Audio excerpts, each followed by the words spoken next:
Master minds commerce చదవాలనుకునే 10th inter విద్యార్థుల తొలి ఎంపిక.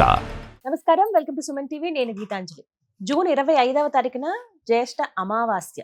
ఈ అమావాస్య విశిష్టత, అలాగే ఆ రోజు పాటించవలసిన నియమాలు, చేసుకోవాల్సిన పరిహారాలు తెలుసుకుందాం. వివరించేందుకు ప్రస్తుతం మనతో పాటు ఉన్నారు ప్రముఖ జ్యోతిష్యులు బ్రహ్మశ్రీ నందిభట్ల శ్రీహరి శర్మ గురువు గారు. వారితో మాట్లాడదాం. గురుగారు నమస్కారం అండి. వాగర్థావివ సంపృక్తౌ వాగర్థ ప్రతిపత్తయే జగతః పితరౌ వందే పార్వతీ పరమేశ్వరౌ. ఆదిత్యాయ చ సోమాయ మంగళాయ బుధాయ చ గురుశుక్ర శనిభ్యశ్చ రాహవే కేతవే నమః. శృంగేరి జగద్గురు పీఠాధిపతులకి, కంచి పీఠాధిపతులకి నమస్కారములు తెలియజేసుకుంటూ కార్యక్రమాన్ని ప్రారంభిద్దాం. గురుగారు, జ్యేష్ఠ అమావాస్య విశిష్టత ఏంటి? ఏమైనా ప్రత్యేకత ఉందా? ఈ రోజున ఏమైనా నియమాలు పాటించాలా? ఏమైనా పరిహారాలు చేసుకోవాలా? ఎవరు ఏ విధంగా చేసుకోవాలి తెలియజేయండి. జ్యేష్ఠ బహుళ అమావాస్య 25వ తారీఖు రోజున ఏర్పడిందమ్మా. మృగశిర నక్షత్రంతో కూడుకున్నటువంటి ఆరుద్ర నక్షత్రంతో కూడుకున్నటువంటి అమావాస్య. రెండు అమావాస్య ప్రధానంగా ఇందులో విశేషం ఏంటంటే ఆరుద్ర నక్షత్రం రావడమే చాలా విశేషం. ఎందుకనంటే సహజంగా పిశాచ రూపాన్ని సూచించే గ్రహము రాహు.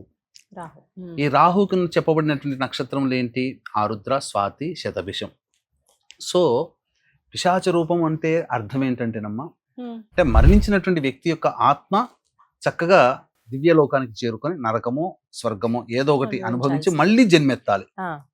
అయితే దుర్మరణం పాలైనటువంటి ఆత్మలు అంటే road accident, fire accident, suicide attempt, నదిలో బావిలో పడి చనిపోవడం, ఇంట్లోంచి వెళ్ళిపోవడం, లివర్ ఫెయిల్యూర్, కిడ్నీ ఫెయిల్యూర్, క్యాన్సర్తో చనిపోవడం, లేదా 60 సంవత్సరాల లోపల ఏ విధంగానైనా చనిపోయినా, ఎలాగైనా చనిపోయినా, అలాగే దీర్ఘకాలిక రోగాలు అంటే లివర్ ప్రాబ్లం, కిడ్నీ క్యాన్సర్ రోగాలతో పాటు చెప్పాలంటే నర్వ్ సిస్టమ్తో బాధపడుతున్న పెరాలసిస్ అట్లాంటివి, డయాబెటిక్, థైరాయిడ్, బీపీ, ఇవన్నీ దీర్ఘకాలిక రోగాలే కదా. చెప్పాలంటే ఇవన్నీ రోగాలతో బాధపడే వాళ్ళు కూడా ఈ పితృదోషాలలో ఉన్నటువంటి కుటుంబాల్లో ఇవి ఏర్పడతాయి. పితృదోషాలతో ఉన్నటువంటి కుటుంబాల్లో వచ్చేటువంటి ఇబ్బందులు ఏంటంటే తరచూ అనారోగ్య సమస్యలు అవుతుంటుంటాయి.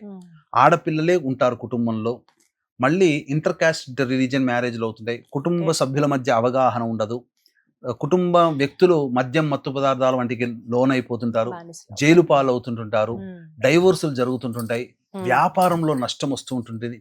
ఎన్ని పనులు చేసినా దైవం కరుణించట్లేదు, ఆ దేవుడు లేడు అన్న వాళ్ళకే ఈ పితృశాపాలు, ఇటువంటివి చెప్పినటువంటి సమస్యలు ఉన్న వాళ్ళందరూ పితృశాపాలు ఉంటాయి. ఈ పితృదోషాలు, పితృశాప ప్రభావాలు ఉన్నటువంటి కుటుంబాల్లో ఏంటంటే ఏ పని అనుకున్నా అయిపోతుందన్నట్టు అనిపిస్తుంది, ఆ పని కాదు. డబ్బులు బాగా సంపాదించి ఒక అనాలోచిత నిర్ణయం తీసుకొని ఎక్కడో ఒకడ దాన్ని ఇన్వెస్ట్మెంట్ చేయడం, పూర్తిగా నష్టపోవడం. ఫ్లైట్లో తిరిగిన వాళ్ళు సైకిల్ మీద తిరగాల్సిన పరిస్థితి వస్తుంది. ఒక ఉద్యోగము సరిగ్గా ఉండదు, గొప్ప చదువుతారు, పిహెచ్డీలు చేస్తారు. ఇప్పుడు రోడ్డు మీద ఎంతో మంది పీజీలు చేసి, పిహెచ్డీలు చేసి అడుక్కునే వాళ్ళు ఎంతమంది లేరు? మన సుమన్ టీవీలోనే ఎంతమందిని ఇంటర్వ్యూ చేయలేదు? గొప్పగా చదువుకుంటుంటారు. ఏం కర్మరా అనంటే ఆ దోష ప్రభావాలు ఉన్నప్పుడు అవి. ఇంకా చెప్పాలి అంటే పెళ్లిళ్ళు కావమ్మా. ఈ కాలంలో పెళ్లిళ్ళు కాక ఇబ్బంది పడుతున్నారు అని అంటే పితృదోషమే, సమస్య లేదు.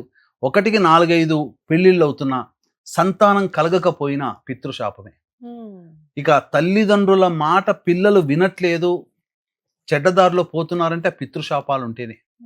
లేకపోతే పూర్వకాలంలో ఇవన్నీ ఉన్నాయా? ఎక్కడో రేరుగా ఉండేది. ఇప్పుడు ప్రతి కుటుంబంలో ఉంది. అంటే ఒక రకంగా చెప్పాలి అంటే 100కి 99% మంది ఈ పితృశాపాలతో బాధపడుతున్నారు. కాబట్టి ఇటువంటి అమావాస్య అద్భుతమైనటువంటి కలయిక. ఆరుద్ర నక్షత్రము, అమావాస్య ఉన్నటువంటి రోజున సాధారణంగా పితృదేవతల్ని ఆరాధన చేయాలి. ముఖ్యంగా అంటే పిండ ప్రధాన కార్యక్రమం మరియు తిలలతో తర్పణాది కార్యక్రమాలు చేయాలి. ఇవేవీ చేయలేనటువంటి వాళ్ళు బ్రాహ్మణుడికి స్వయంపాక దానం చేయాలి. పితృశాప ప్రభావాలు ఉన్న వాళ్ళు పితృదోష పరిహారం చేసుకోవాలమ్మా. చాలా మంది అనగానే చెప్పగానే గూగుల్ తల్లి ఉంది కదా, మనకు సిరి ఏంటి ఇవన్నీ చెప్పనగానే అన్ని చెప్పేస్తుంటది కదా, అలాగే గూగుల్ తల్లి దగ్గరికి వెళ్ళిపోతాం. పితృదోషము ఎక్కడ అనగానే అన్ని లిస్టు పంపిస్తుంటది. టకటక మన వాళ్ళు అద్భుతం, గురువు గారు పితృదోషాల గురించి చెప్పారు, మనం గూగుల్లో చూసుకున్నాం అనగానే అటు ఎక్కడో మహారాష్ట్రనో లేకపోతే తమిళనాడో లేకపోతే కర్ణాటకలోనో ప్లేస్లు వస్తాయి. వాళ్ళకి ఫోన్లు చేస్తారు. అద్భుతమైన విషయం, న్యూయార్క్ కూడా ఇంత సంతోషపడలేదేమో కానీ మన వాళ్ళు గొప్పగా సంతోషపడిపోయి పోతారు అక్కడ. ఇక్కడ మన వాళ్ళని తప్పు పట్టడం కాదమ్మా, కానీ వాళ్ళు చేసేటువంటి వాళ్ళకి తెలియకుండా జరిగే నష్టం ఏంటనంటే అక్కడ ఫోన్ చేయగానే ఫోన్లు ఎత్తే వాళ్ళు పండితులు ఎత్తుతారు, మాట్లాడతారు, అన్ని వివరాలు చెప్తారు, రండి అని అంటారు, పోతారు, మన వాళ్ళు పోతారు, మాట్లాడిన వ్యక్తి చేయించడు. వాళ్ళ గ్రూప్ లో ఒక 10-15 మంది ఉంటుంటారు. ఏమైపోతుంది, ఎవరికొరకు అప్పచెప్తారు. 10-15 మంది అందరు పర్ఫెక్ట్ చేయించరు. అందుకని ఈ దోషాలు ఉన్నాయి. పితృశాపాలు అనేటువంటివి తెలుసుకొని ఒక గురువు ద్వారా వెళ్లకుండా వాళ్ళకింతటి వాళ్ళు నిర్ణయం తీసుకోవడం పోవడం వల్ల ఇప్పుడు మనకు ఎక్కడికైనా వెళ్ళినప్పుడు తెలిసిన వ్యక్తిని అడిగి పోతున్నాం. పోయినప్పుడు ఆ వ్యక్తి మనకు మంచి గైడ్ చేస్తాడు. తెలియని ప్రాంతానికి పోయినప్పుడు జరిగిన నష్టాలు ఏంటి? ఇప్పుడు ఈ మధ్య చూసామా, మేఘాలయాలో ఏం జరిగిందో తెలుసు కదా. తెలవని ప్రాంతానికి వెళ్ళారు, అక్కడ మరణించడం జరిగింది. అంటే తెలవని వ్యక్తుల దగ్గర పోయినప్పుడు మనము అక్కడ సరిగ్గా జరగదు అమ్మా. ఎందుకనంటే ఎవ్వరికి కూడా ఈ యొక్క పిండ ప్రదానం ఇవన్నీ కూడా పూజా కార్యక్రమాలు సరిగ్గా నిర్వహించి ఉండరు. పితృ కార్యక్రమాలు పూజల విధానంలో తేడా ఉంటుంది. మన ఇంట్లో చేసుకునే పూజలు, అభిషేకాలు, హోమాలు లాగా అనుకుంటారు, అక్కడ పోయేసరికి తడబడుతుంటుంటారు. ఈ తడబాటు చేయించే వాళ్ళకి అడ్వాంటేజ్ అవుతుంది.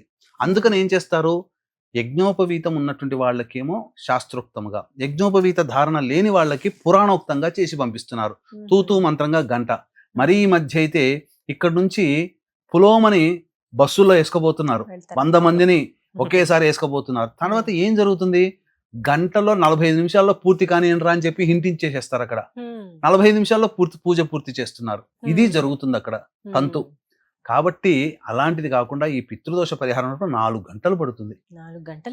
ఇటువంటిది ఈ మధ్య చాలా మంది చేసేటువంటి అబద్ధపు ప్రచారం ఏంటంటేనమ్మా, ఉన్నవే 27 నక్షత్రాలు. 27 నక్షత్రాల్లో దుష్ట నక్షత్రాలు కొన్ని ఉన్నాయి, రాక్షస గణ నక్షత్రాలు అంటారు. అందులో జన్మిస్తేనే దోషము అంతే తప్ప జనన నక్షత్ర జనన దోషం అంతే.